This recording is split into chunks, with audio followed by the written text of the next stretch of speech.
Hello dear students, welcome to DK classes. तो हमने चलाई हुई है जेई मेंस पीवाईक्यू 2025 की एक सीरीज, जिसमें आज हम डिस्कस करेंगे सीक्वेंस एंड सीरीज के 2025 में आए हुए जो भी क्वेश्चंस थे। तो ये पार्ट वन है। इसके बाद इसका पार्ट टू और पार्ट थ्री भी आएगा। तो जो 2025 में क्वेश्चंस आए थे, उसका पहला क्वेश्चन देखते हैं हम। If the first term of AP is 3, AP पे बेस्ड क्वेश्चन है। Okay, first term of AP is 3 and sum of its four term is equal to, अच्छा आगे क्वेश्चन में दिया हुआ है sum of its four terms, यानी कि फर्स्ट फोर मतलब S4 is equal to 1/5 of sum of next four term, यानी कि उसके बाद की जो चार टर्म्स है, पहली चार के बाद। यानी कि मैं ये कह सकता हूं कि फर्स्ट 8 टर्म्स के सम में से अगर हम फर्स्ट 4 टर्म्स के सम को माइनस कर दें तो नेक्स्ट 4 टर्म का सम आ जाएगा। ओके, इसको अगर मैं थोड़ा सा सिंप्लीफाई करता हूं तो ये आता है 5S4 is equal to S8 minus S4। Okay, अब ये इधर आएगा तो 6S4 is equal to S8, ये इक्वेशन बन गई। हमें फाइंड करना है सम ऑफ फर्स्ट 20 टर्म्स। तो 20 टर्म्स ये हमें फाइंड करना है। इसके लिए मुझे क्या क्या चाहिए होता है? एक तो n/2, एक 2a जो कि है 2a plus n-1 into D, यानी कि मुझे सिर्फ डी की रिक्वायरमेंट है। तो इस इक्वेशन से हम वो डी फाइंड करेंगे और वैल्यू पुट कर देंगे, then we will get S20। Okay, तो हम पुट करते हैं 6S4 का मतलब हुआ 4/2, n/2 into 2a plus n-1 into D. ये फॉर्मूला मैं यहाँ पर यूज करने वाला हूँ कि Sn is equal to n/2 into 2a plus n-1 into D. Okay, तो n/2 इंटू 2a यानी कि 6 प्लस n-1 है तो 3 आएगा, 3d। वो इक्वल होना चाहिए S8 के, यानी कि 8/2 into 2a again 6 plus 8-1 7d। Okay, थोड़ा इसको सिंप्लीफाई कर लेते हैं। ये बनेगा 4, 4 से 4 कट हो गया, ये बनेगा 3, यानी कि 3 times of this is equal to this, या मैं इसको ऐसे लिख सकता हूँ 3 time of this is 18 plus 9d will be equal to 6 plus 7d। Okay, इधर आया 2d equal to -12, then d is equal to -6। तो d की वैल्यू आ चुकी है। अगर d की वैल्यू आ गई, इसका मतलब हमारा आंसर आ गया S20। इसमें d की वैल्यू हम इसमें पुट करेंगे and we will get our answer. Okay, then finally S20 will be equal to 20/2 is 10 into 2 3 जा 6 plus 19 into -6। Okay, then 10 into 6, ये बना -114, so 10 into -108, so the answer is -1080। So अगर हम इसमें देखें तो फर्स्ट ऑप्शन करेक्ट हो जाएगा। तो काफी सिंपल क्वेश्चन था, एपी पे बेस्ड क्वेश्चन था, और इतना कंसेप्ट तो हम 10th क्लास तक भी पढ़ लेते हैं। ओके, नेक्स्ट क्वेश्चन देखते हैं, the roots of quadratic equations. इस क्वाड्रेटिक इक्वेशन का रूट, जो भी दो रूट्स आएंगे, वो 10th एंड 11th टर्म्स है एक एपी की, जिसका कॉमन डिफरेंस 3/2 है। ओके, मतलब कि इसके जो दो रूट्स आएंगे 3x² minus px plus Q, दो रूट लेट से वो अल्फा और बीटा है। तो कुछ इस तरीके से दे रखा है कि अल्फा 10th टर्म है, 10th टर्म का मतलब हो गया a प्लस 9d, और बीटा 11th टर्म है मतलब a plus 10d। Okay, common difference d की वैल्यू गिवन है, d is equal to 3/2 and sum of first 11 terms is 88। First 11 terms का सम भी गिवन है, यानी कि S11 is 88, then we have to find Q minus 2P। Okay, Q और P की वैल्यू निकालनी होगी हमें यहाँ पर। तो ठीक है, S11 को अगर मैं सिंप्लीफाई करता हूं, then n/2 into 2a, a मुझे नहीं पता है तो 2a लिख दिया, प्लस n-1 यानी कि 10 इंटू d मुझे पता है, d तो मुझे पता है, ये बन गया। तो ठीक है, ये बना 15 और ये 11/2, तो मैंने लिखा 2a plus 15 is equal to 16 बना। Then a is equal to, ये इधर जाएगा 1, 1/2, a की वैल्यू 1/2 आ गई, a की वैल्यू 1/2 है। अब मैं इसके दोनों रूट्स पता कर सकता हूं। दोनों रूट्स पता अगर मुझे चल गए तो p और q, इन दोनों की वैल्यूज भी इजीली आ जाएगी। ठीक है, तो a की वैल्यू अगर 1/2 है तो अल्फा यानी कि पहला रूट इसका क्या हो गया, a plus 9 times of d। तो 9 3 जा 27 प्लस 28/2 यानी कि 14, यानी कि फर्स्ट रूट इज 14 और सेकंड रूट क्या होगा बीटा, वो होगा a प्लस 10 इंटू डी। तो इसको भी हम सिंप्लीफाई कर लेते हैं, 31/2।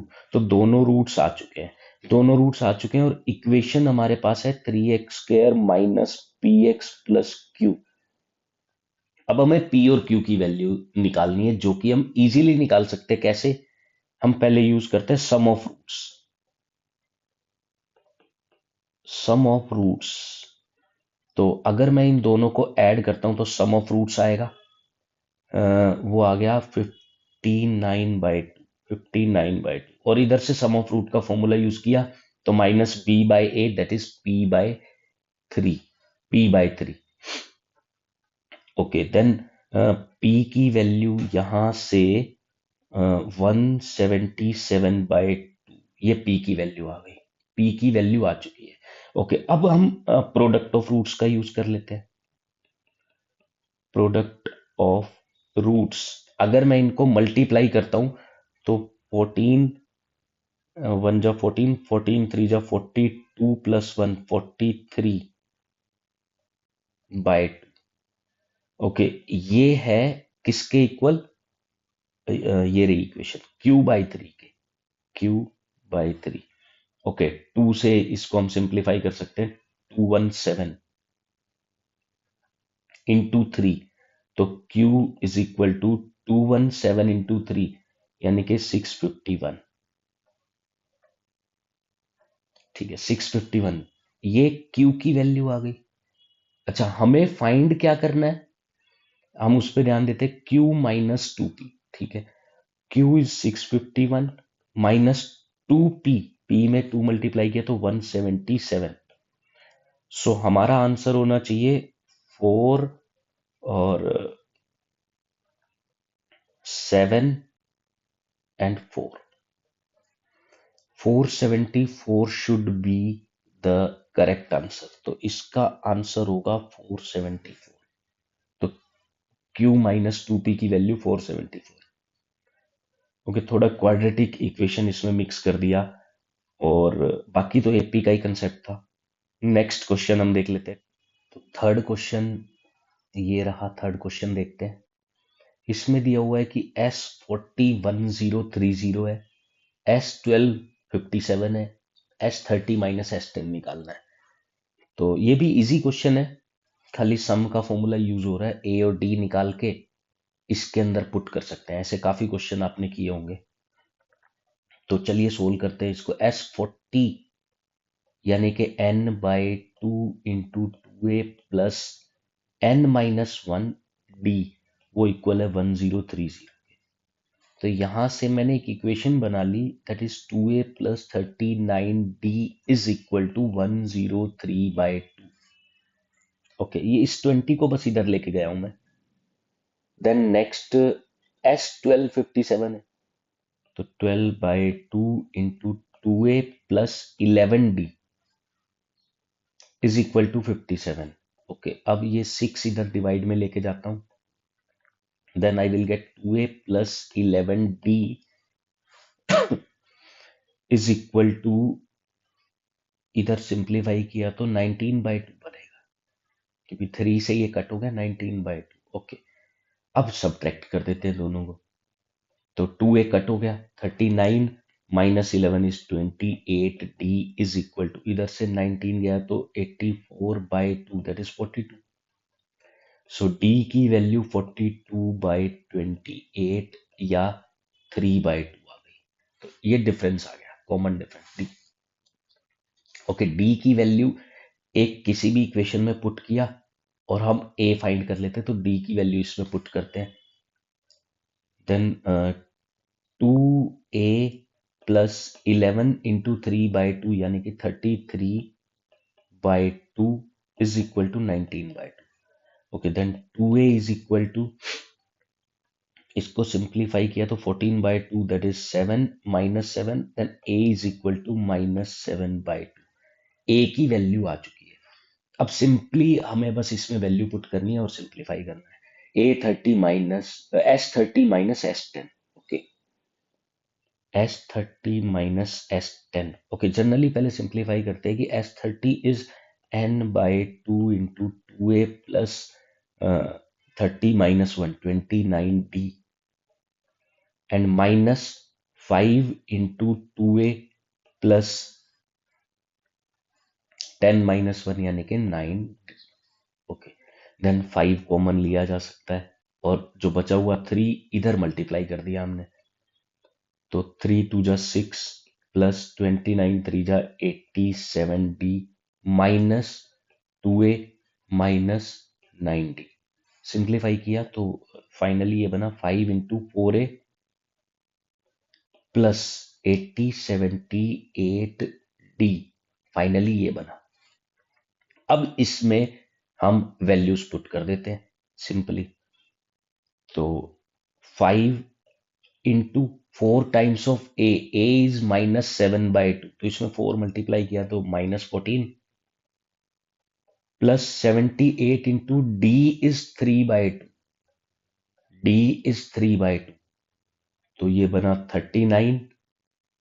78 इंटू 3/2 कर रहा हूं मैं, 78 इंटू 3/2, तो ये बना 39। 39 3 जा 117।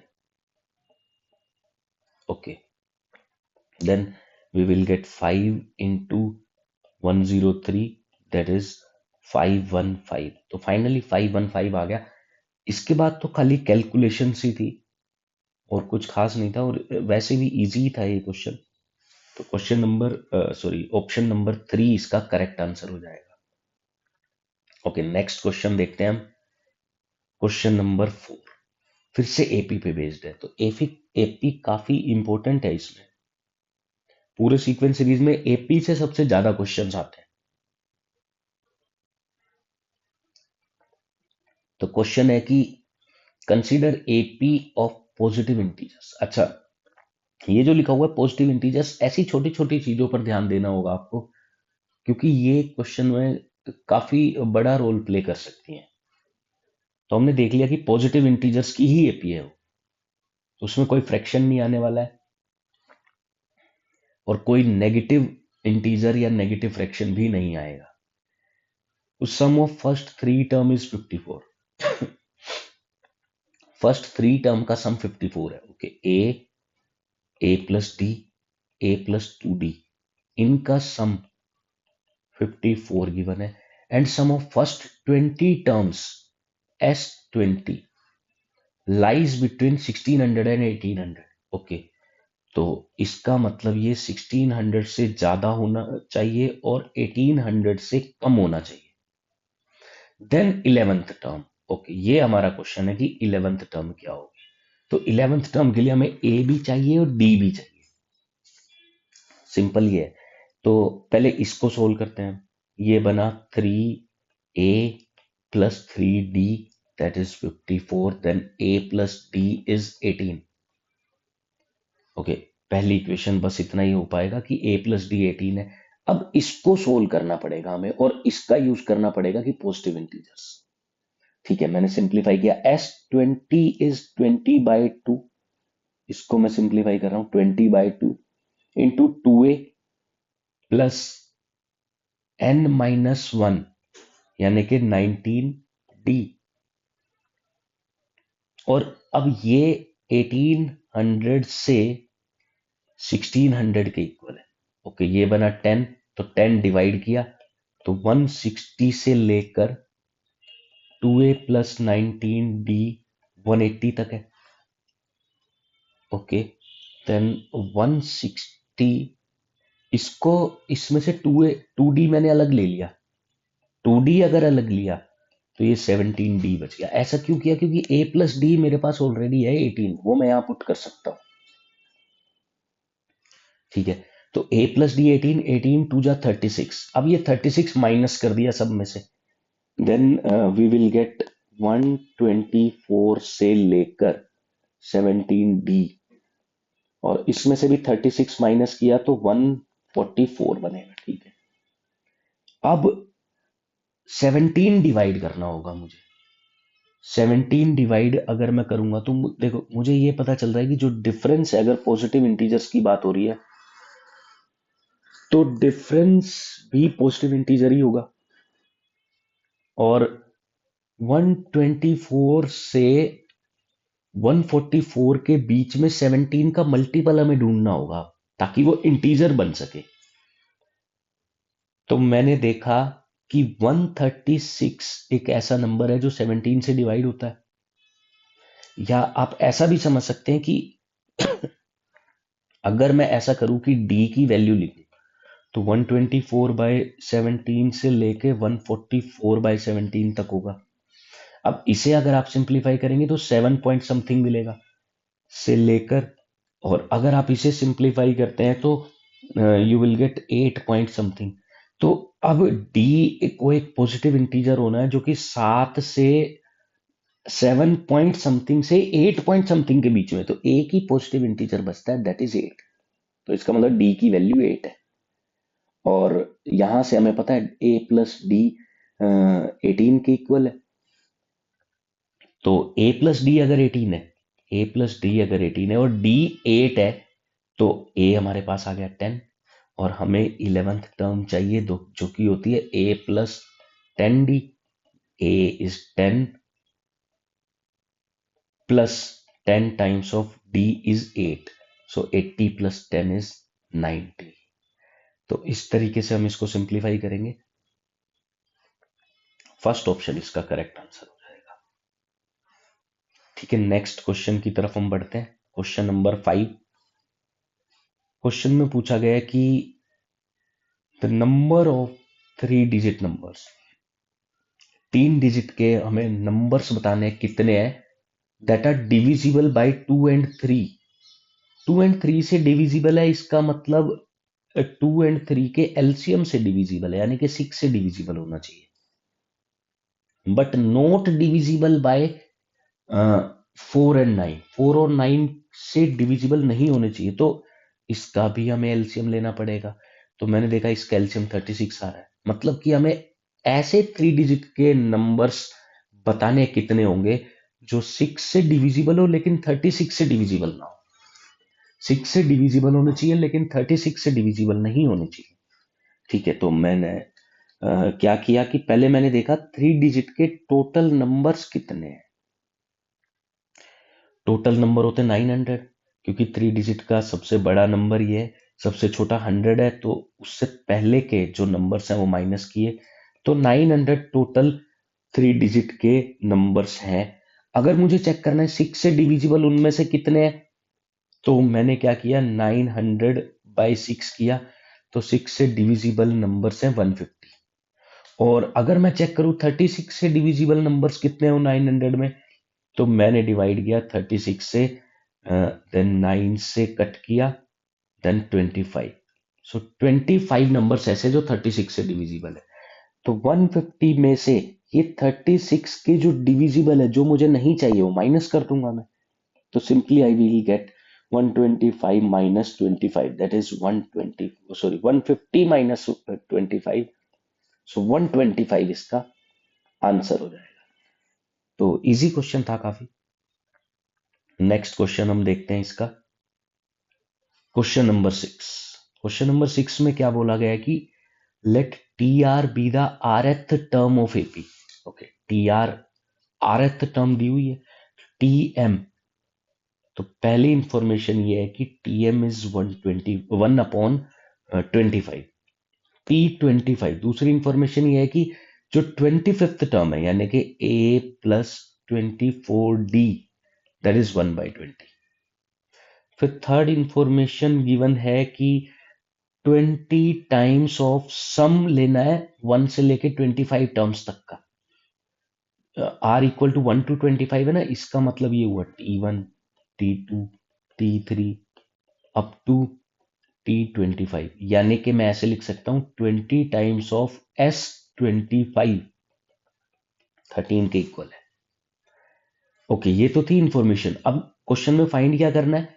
क्वेश्चन में फाइंड करना है कि 5 इंटू एम टाइम्स, एम यहां से फाइंड करना पड़ेगा, एम टाइम्स ऑफ किसका सम, आर की वैल्यू एम से लेके 2m है, तो T M plus T M plus 1 plus T M plus 2 up to T2m, ये हमें फाइंड करना है, ये हमें फाइंड करना है। ओके, तो सिंप्लीफाई करना शुरू करते हैं।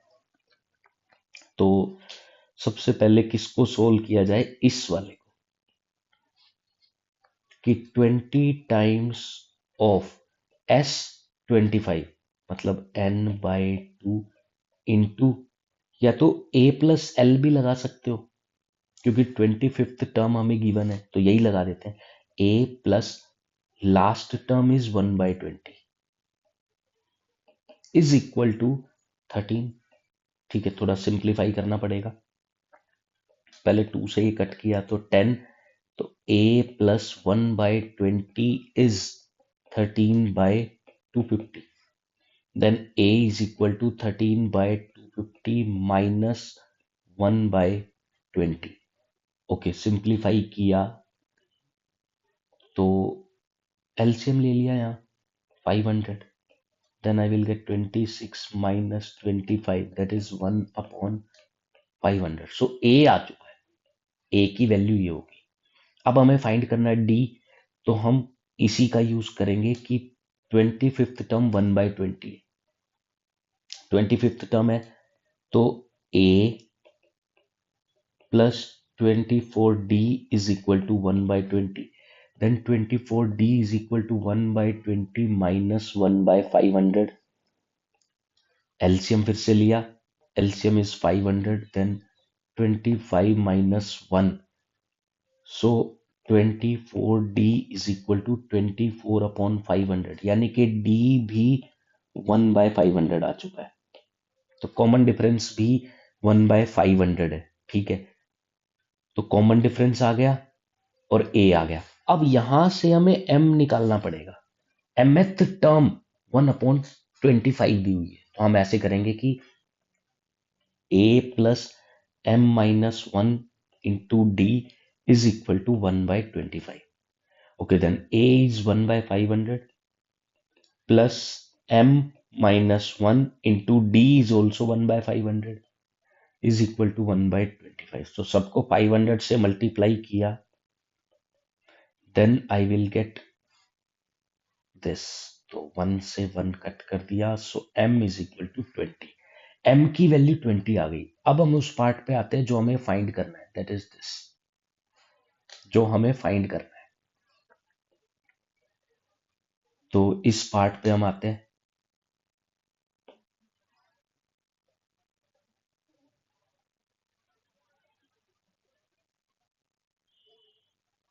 ओके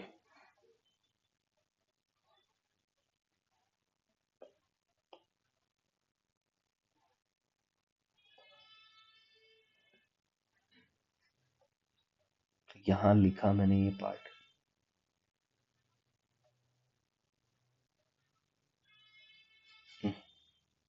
छोड़ो। ओके, 5m 5m m की वैल्यू 20 आ चुकी है। फिर हमें क्या करना है कि T20 T21 T22 से लेके T40 तक का सम निकालना है। तो T40 तक का सम निकालना है, तो मैं क्या करने वाला हूं कि मैंने T40 का सम निकाला।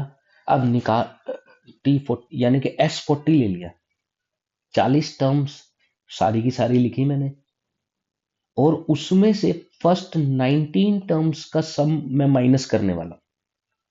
उससे क्या हो जाएगा कि ये वाला जो पार्ट है ये ऐसे बन गया।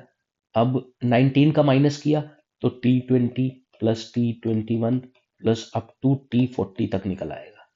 ओके, m की वैल्यू 20 है तो ये 100 बन गया, यानी कि 100 टाइम्स S40 की वैल्यू मैंने लिखी n/2 इंटू 2a, यानी कि 2/500 प्लस n-1 यानी कि 39 इंटू d अगेन 1/500